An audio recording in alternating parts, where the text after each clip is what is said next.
Hi everyone, it's nice to be back. I had a long hiatus from making videos as a result of getting busy with work and then facing some difficult challenges at the end of last year. I'm happily doing well now, both physically and mentally recovered. Now, at the end of February, it really feels like the first 2 months of the year flew by. I'm looking forward to accomplishing lots this year and have big plans for my own personal projects, but more on that later. Anyways, here's a visual recap of the adventures since the last video. I'm really glad to be able to incorporate exploration in my weekly routine. The ease of transportation in Japan, as well as the variety of activities available, makes for such a different lifestyle than living in a North American car-centric suburbia back in Toronto.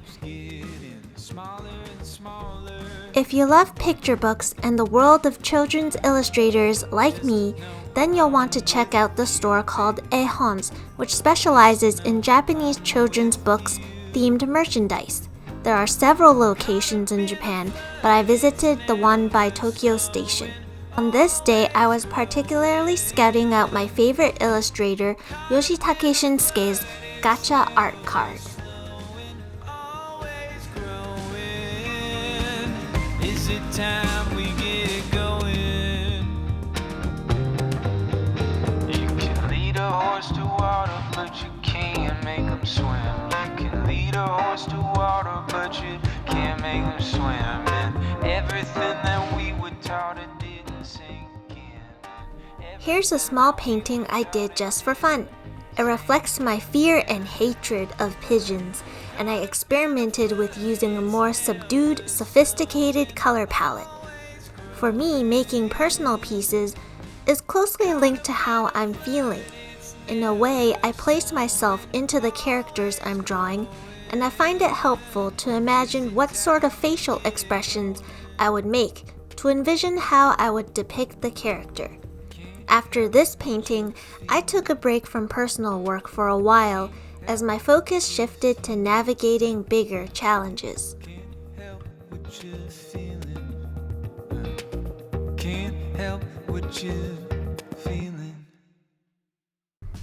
We started off the year in celebration with a refreshed outlook for the days ahead. After a stressful time where I wasn't in the mood to make art for myself, I wanted to experience the joy of making again. So for my birthday, Dorky and I decided to paint our own pottery. This time, I wanted a more comical design, a scene that would make us laugh and represent a playful time for us. Before this, we went to a coffee shop to draw out an idea. We settled on some adventure-fighting kaiju floating in space. I feel Nat really enjoys seeing artistic creations throughout the apartment. That's why I'm gradually building up a collection of hand-painted dishes we can use for our meals. One of my aspirations is to have a curated home full of intentional pieces. We headed to Chofu to the small pottery shop next to a botanical garden. It's filled with a display shelf full of ready-to-color pottery items. From cups to utensils, there's a variety of great shapes to set whatever the mood is going for. Nat got a giant bowl to put a lot of our dishes with sauces in, and I got myself a dumpling plate.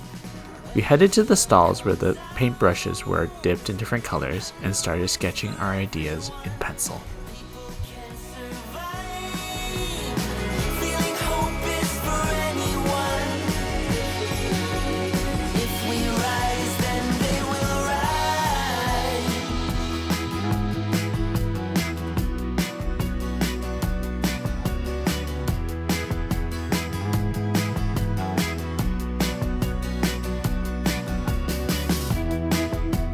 Watching you breathe in your sleep.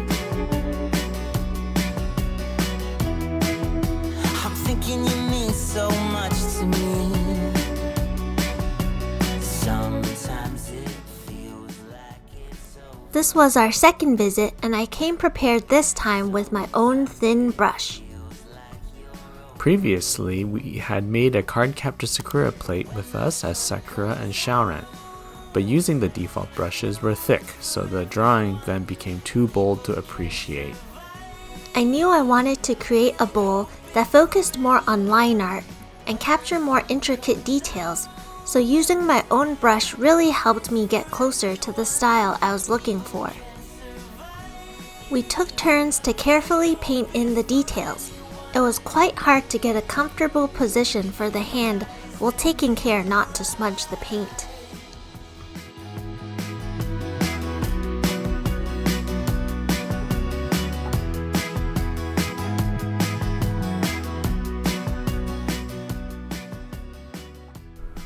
Nat's inspiration for a very colorful rim around the inside wall of the bowl was to use different colors and splash on blobs to make it feel very cosmic. And as you'll see, it turned out quite well. The firing process takes just 20 minutes. This was the quick fire option, and it gives a more organic, rustic look. It was exciting to see the firing transformation before our very eyes. What would be your next delightful pottery creation? I want to take the hand building course and sculpt some spoons next so that we can enjoy ice cream and yogurt with our own designs. Yeah, so much color there.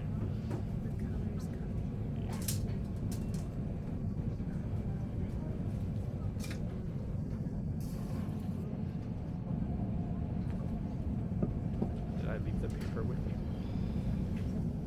Okay.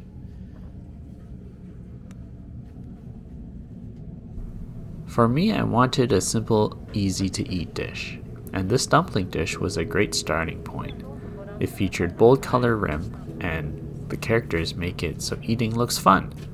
I do have a secret at the bottom of the plate, but that will be saved for if you want to come visit me and see the plate. You'll be able to experience the surprise.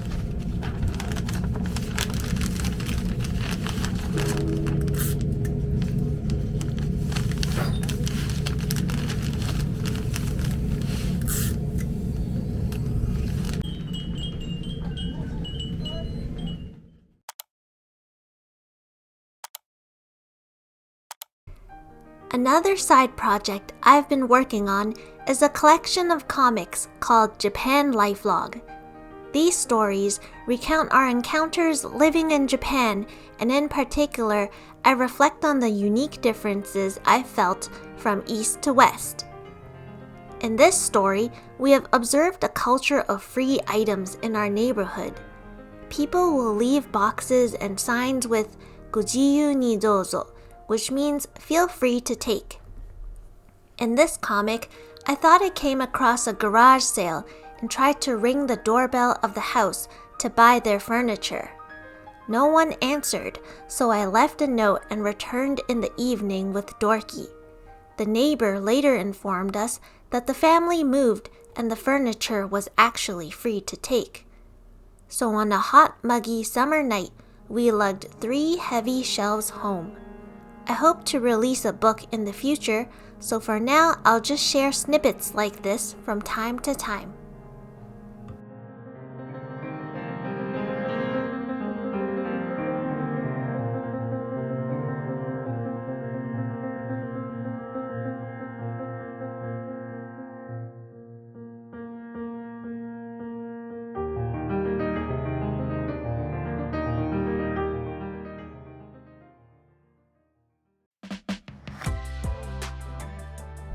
Last month, we stumbled upon this really cool museum for kids about trains. To enter, we got train tickets and presented the QR code to proceed through the gates.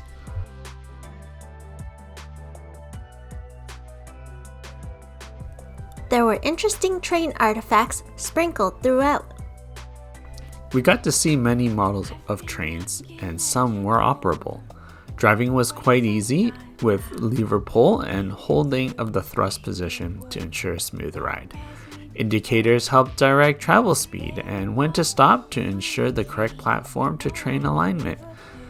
I really enjoyed the actual monitor view over the simulations just for the sensation of seeing from a bird's eye view. I liked walking through this retro bus and seeing Dorky try to figure out how to change the bus ticker sign. Museums such as this are plenty within the Tokyo area and very affordable too, at just 200 yen admission, so I definitely recommend checking one out.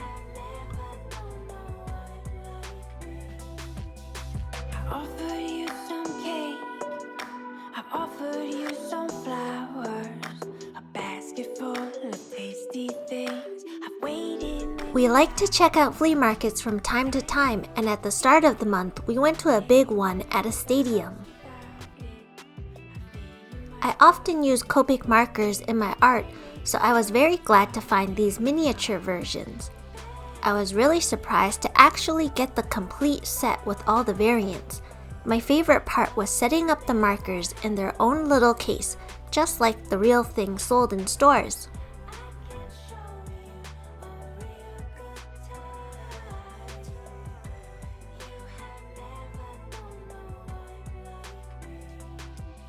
A unique concept to extending the life of pencil ends is this sharpener tool. This cool idea is to take an end of a short pencil, normally to be sent to the waste bin, and drilling a fitting at the end for the next pencil to slot in. The next pencil will have a notch to sit flush to the end of the drilled short piece. While I find a unique way to combine the use of short pencil ends, there's something to desire for this rigorous and exhaustive method of shaving the back core. Especially given different pencils have different graphite densities, some will be easier to drill an opening than others. It took me about 10 minutes to non-stop drill to get the end through. With the front end, in contrast, I've only taken a minute with barely any effort. This project is definitely a good design if it's just for the concept, but the extensive labor required to shave the back end of the short pencil is yet to describe as a must-get for me.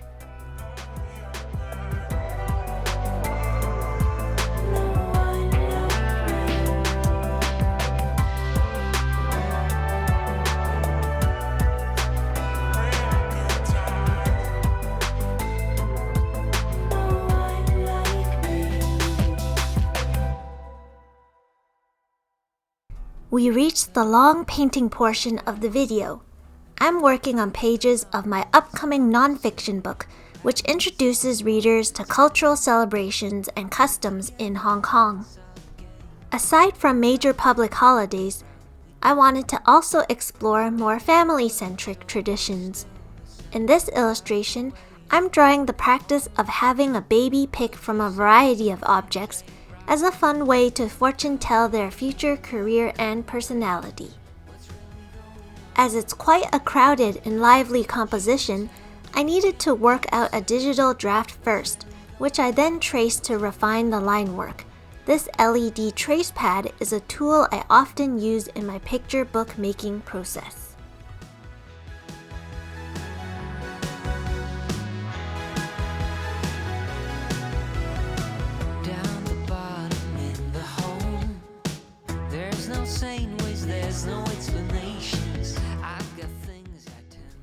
I treated myself to a new water container, this time selecting a heavy porcelain one that is easy to clean and has 3 compartments.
Please just talk to me if things ain't fine. Look away, you just look away. Why would you say if things ain't right? Would you tell me, can't you say? Please just talk to me if things ain't fine.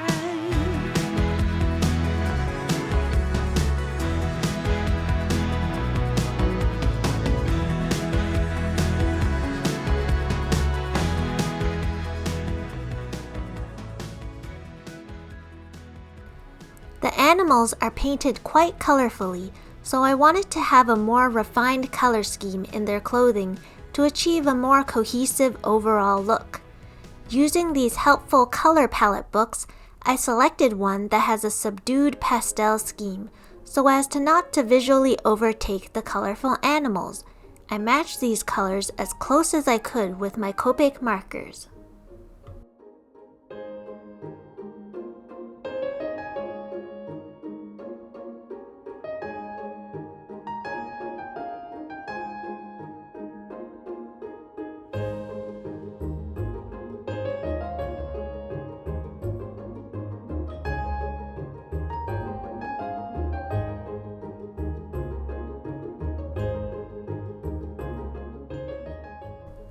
The reason why I use Copics for the clothes is to achieve a more consistent texture, whereas for the animals' faces, I selected watercolors for its blending and granulation properties, which is more visually striking to help direct focus to the faces.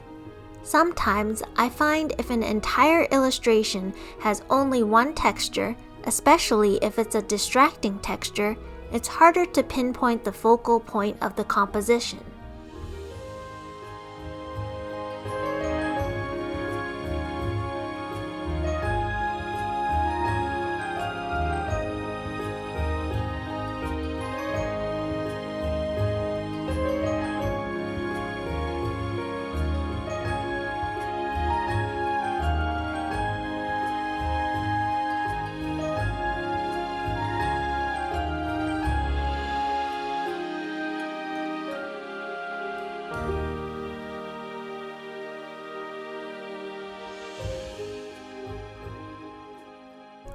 When I render things out to a pretty refined degree in traditional mediums, the only digital adjustments needed are minor ones. In this case, it was cleaning off specks of dust from the scan and adding in a simple background.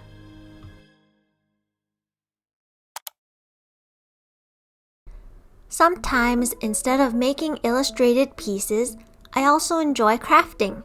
It's a parallel art activity that keeps me from burning out from my main projects. I collect Sylvanian figures and tried to figure out how to repair one. All you need is a top coat nail polish to act as glue and some fuzzy strands.